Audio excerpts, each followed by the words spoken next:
First of all, let's talk a little bit about your new album.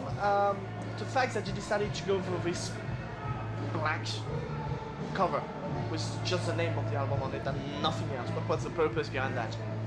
It kind of was, yeah. It was the name of the record. Obviously, it's like an invitation to try something out, and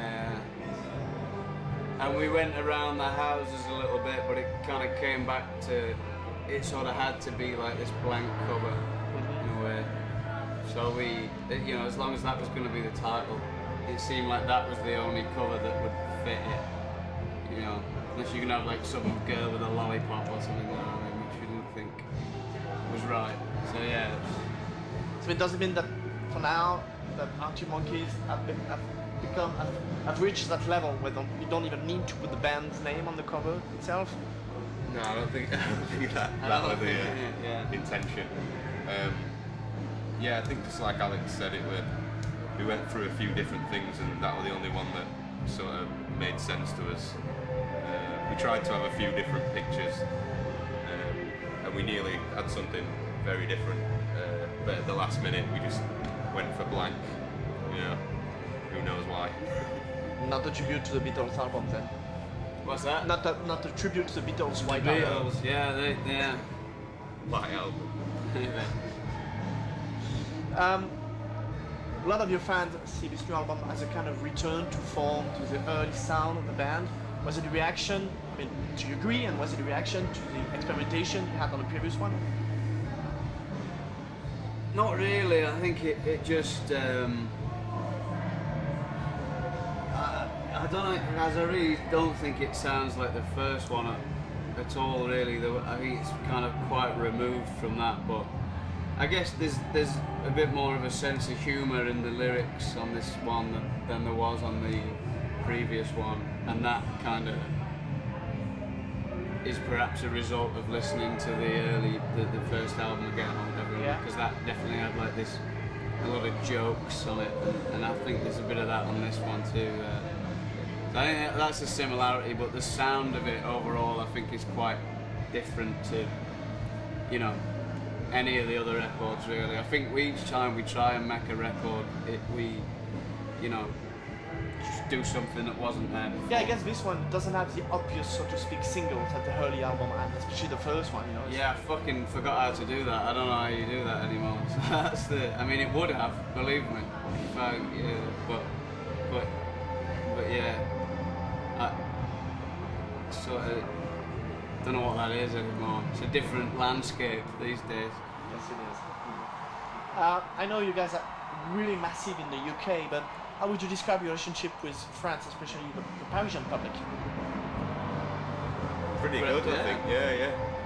We going steady. Yeah, we've done some pretty big places, some good crowds, like a couple of Zeniths and stuff like that. Which we sort of didn't expect to sort of have that big of a following, I think. So yeah, it could be going really great for us in France at the moment. Fans seem to be into it. We've got like a French following, but they're really obsessed with John Ashton, who plays keyboards sometimes. So that sort of gets a lot of jealousy. Yeah, he's got like his own fan club in France with T-shirts and everything. Yeah, so he's big in France, and we're just sort of tagging on that. We'll try to remember that when taking some pictures later on. And last but not least, how does it feel for you to be playing those kind of huge outdoor festivals, especially at the Liners and under those conditions? Is it something you appreciate? Yeah. Yeah, it's great. No, you know, I mean,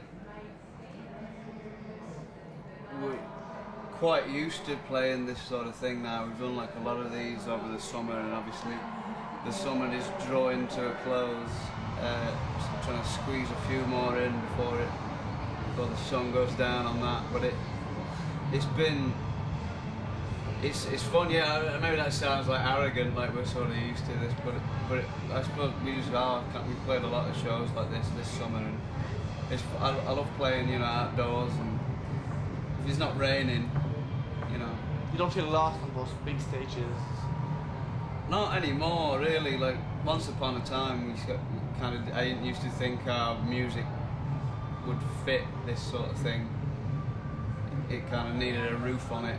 And it's good to put a roof on it every now and again, but we're definitely a lot more like equipped to play this sort of thing nowadays, I feel. And it's fun and it's great, you know, you've got a great lineup here this weekend, and we're really happy to be playing after Interpol, because we, you know, we really like fans of that band. That's what makes these things a lot more fun for us, you know, is when there's other bands on that we want to see, and that, you know. Nice. That's not always the case, but this weekend it is, yeah.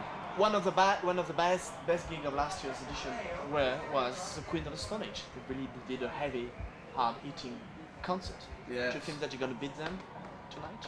Gonna Probably do even not. better? Nah, No, we're not going to beat Queens at heavy. I That's don't for think sure. we can compete with them guys on that playing field. I think they're great live, unbelievable. So yeah, we'll try and get near it, but Yeah. we'll see. What could we beat them at? Accents, but they're probably really good Throwing. at doing accents as well. No, So they'd probably beat us at throwing as well. yeah. And Josh is still quite tall. Anyway, Yeah, you could quite big. throw something a lot further than me, I think. Ping pong. Might be Lads, good ping cheers. pong. Thank you very much. All right. Thank C'est you. bon pour toi?